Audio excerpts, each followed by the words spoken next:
Bonjour, je m'appelle Jean-Baptiste Juillard, je suis professeur agrégé de philosophie, colleur en classe préparatoire et je prépare une thèse à la Sorbonne sur la notion de violence légitime en démocratie. Quand on parle de la violence, on pense très vite à une expression qui est celle de violence légitime. Vous ne connaissez peut-être pas cet homme, mais vous avez forcément entendu une phrase qu'il a écrite qui dit que l'État détient le monopole de la violence physique légitime. Cette phrase a connu un regain de notoriété ces dernières années puisqu'elle a été utilisée dans la bouche de journalistes, de figures politiques diverses, ce qui a entraîné d'ailleurs des réactions parfois critiques d'universitaires qui ont jugé que cette phrase était utilisée à tort et à travers. Alors, il est important de revenir sur le contexte de cette phrase. Max Weber, c'est un immense sociologue allemand qui est mort en 1920. Et l'un de ses textes les plus célèbres s'intitule « Le savant et le politique ». Mais en fait, cet ouvrage réunit deux conférences qu'il a données devant un public d'étudiants dans les années 1910. Et c'est la seconde conférence qui porte sur le métier et la vocation d'homme politique, dans laquelle on trouve cette fameuse phrase. Le passage est le suivant.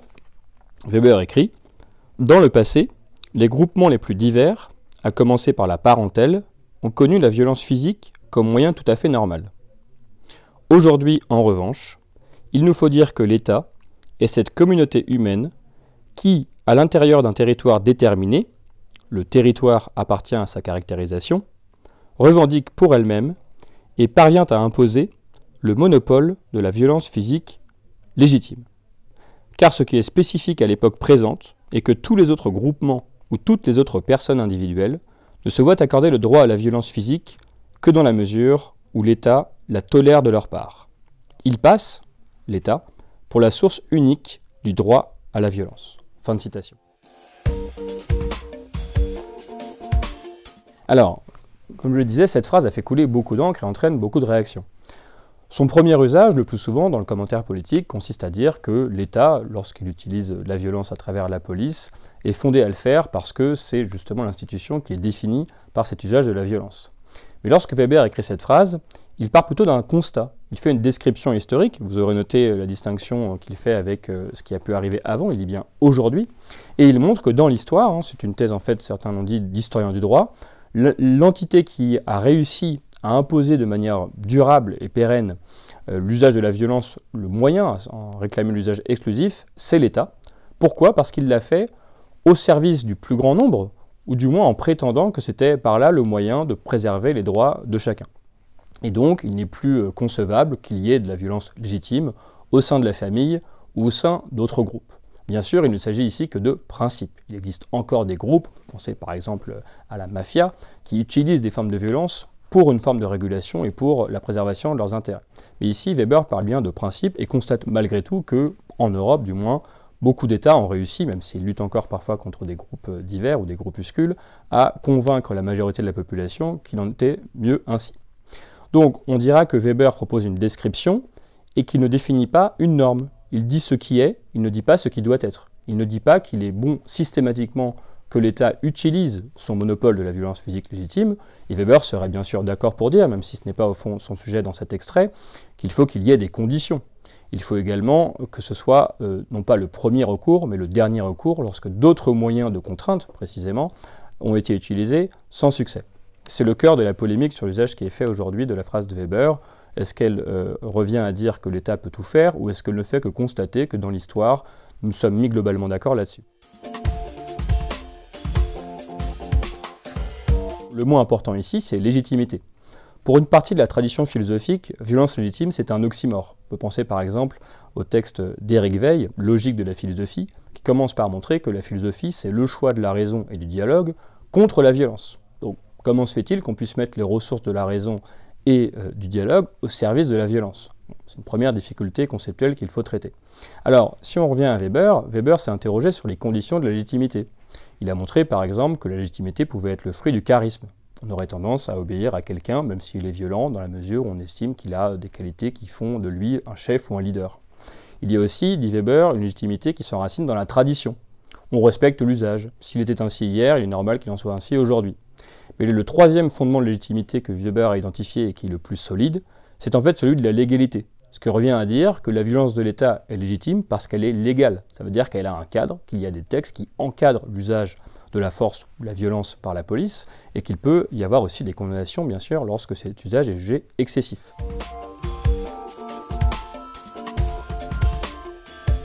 Il est intéressant à cet égard de noter la polémique sur une expression récente de violence policière. Pour les uns, l'expression est absurde, puisque par définition, la police exerce la violence pour maintenir l'ordre lorsque c'est nécessaire. Pour les autres, elle est évidente, puisqu'on voit dans l'actualité qu'il y a manifestement des moments où les forces de l'ordre font un usage disproportionné, parfois mortel, de la violence dont ils disposent, et il faut à ce moment-là qu'ils soient aussi tenus pour responsables. On voit bien que d'un côté, certains s'imaginent que parler de violence policière, ce serait entacher l'institution entière et aller vers des théories qui existent mais qui sont minoritaires, qui plaident pour une vie sans police, qui penseraient un modèle de société où il n'existerait pas de monopole de la violence exercé par un corps de fonctionnaires, par exemple. De l'autre côté, on voit aussi que certains considèrent que tout ce que fait la police peut être jugé violent, et auquel cas il faudra établir une hiérarchie entre les actes qui supposent une violence qui peut par exemple faire appel à des contraintes très violentes ou très fortes, ou même à une arme à feu, et des actes de contrôle et autres, qui peuvent être jugés justement discutables ou être critiqués, mais qui ne sont pas des violences de même nature, bien sûr, que la violence qui consiste à porter un coup ou à tirer avec une arme à feu. Ce qu'on constate dans la recherche de légitimation de la violence, c'est qu'il y a toujours, au fond et au-delà de Weber, trois arguments qui sont mobilisés. Aussi bien d'ailleurs du point de vue de l'État que du point de vue des groupuscules politiques qui font usage de la violence. Le premier argument, c'est celui de l'efficacité. L'État a une police parce qu'il juge qu'envoyer la police est parfois efficace pour ramener l'ordre, ce qui peut être discuté. En face, des groupes politiques vont constater que s'ils font usage de violence, ils vont être entendus, ils vont obtenir gain de cause. On a vu cet argument extrêmement mobilisé pendant la crise des Gilets jaunes, où certains citoyens qui n'étaient pas connus pour être des militants politiques chevronnés constataient qu'il y avait des déclarations qui allaient dans le sens de leur revendication parce qu'ils avaient détruit un certain nombre de lieux. Le second argument classique est celui de ce qu'on peut appeler, en un terme un peu inspiré du droit, l'épuisement des voies de recours. Ça revient à dire qu'on a tout essayé. On aurait bien aimé se passer de violence, mais puisque rien d'autre n'a marché, peu importe même de savoir si c'est efficace, il nous reste uniquement ce moyen pour tenter de faire advenir notre cause. Alors ici, il y a plusieurs problèmes qui se posent. Le premier étant que puisque nous sommes en démocratie, en tout cas pour les pays dans lesquels se pose la question et qui sont des démocraties, il existe presque une infinité de moyens de recours. Et ces moyens de recours sont parfois très longs. Donc il y a là une tension entre l'urgence de certains sujets qui peuvent justement éveiller en certains l'idée que la violence serait un moyen finalement maintenant plus légitime, et la temporalité, la longueur, la lenteur des procédures qui normalement permettent justement d'éviter d'avoir recours à la violence parce qu'il existe encore une fois une diversité de moyens. Le dernier argument de légitimation, là aussi classique, c'est celui de la réponse à une première agression. C'est lui qui a commencé. Ma violence est légitime si elle ne fait que répondre, si elle ne fait que contrer, on parlera de contre-violence, une violence que j'ai subie.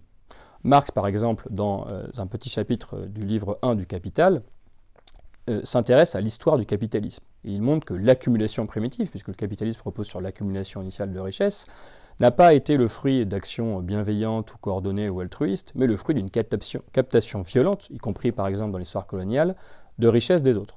Et donc Marx considère que, contrairement à ce que certains économistes ont pu nous faire croire, le capitalisme s'enracine dans une première violence qui peut justifier en retour une lutte révolutionnaire violente contre les institutions qu'il incarne.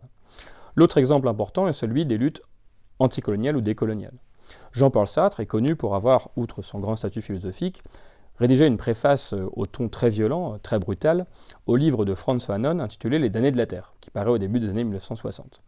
Dans ce texte, Sartre légitime totalement la violence anticoloniale au motif que le système colonial avait déshumanisé et avait premièrement violenté des personnes qui n'avaient rien demandé. Fanon, lui, partage sur le fond les positions de Sartre, mais est plus mesuré. Il considère tout de même qu'on doit toujours regretter, malgré tout, d'avoir à arriver à ce stade de violence. C'est ce qu'a repris aussi Albert Camus, qui lui a reconnu que dans l'histoire, il a fallu recourir à la violence, parfois à légitimer la violence pour lutter contre l'oppression, ce qui a par exemple été le cas lors de la Seconde Guerre mondiale, mais Camus disait dans sa correspondance qu'il ne faut jamais s'installer dans une violence confortable.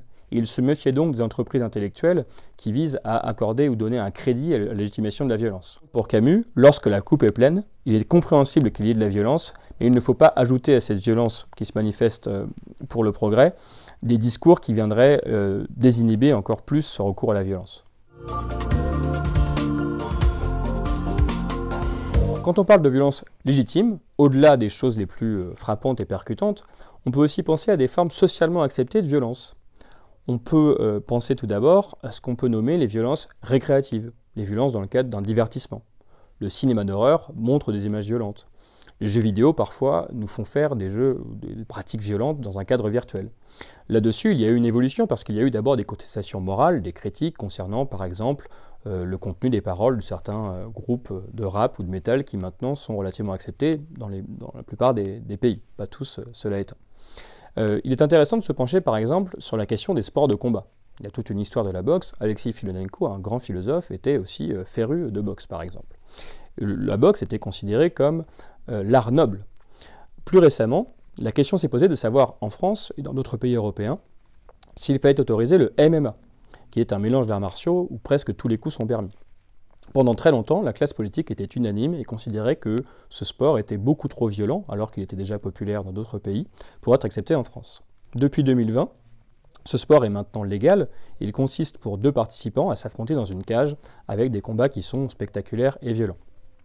Mais on a considéré finalement qu'il était acceptable dans une société, si bien sûr il y a un encadrement juridique et aussi médical. Désormais, le MMA est considéré comme une activité légale, à condition bien sûr qu'elle soit encadrée, juridiquement mais aussi médicalement. L'autre forme de violence légitime qui est acceptée dans la société, c'est ce qu'on appelle la légitime défense. Alors là aussi, la légitime défense est très encadrée juridiquement. Contrairement à ce qu'on pourrait croire, si on réagit à une agression, ne serait-ce que 5 minutes après avoir subi une agression injuste, nous ne sommes plus en état de légitime défense. La légitime défense ne vaut, est octroyée par l'État, que si, précisément, dans l'instant où nous subissons une agression injuste, nous réagissons de manière proportionnée, instinctive, y compris parfois si malheureusement l'acte en retour peut entraîner la mort. Mais il faut que notre vie soit mise en danger, que nous en ayons la conviction, ou bien que la vie d'autrui soit mise en danger.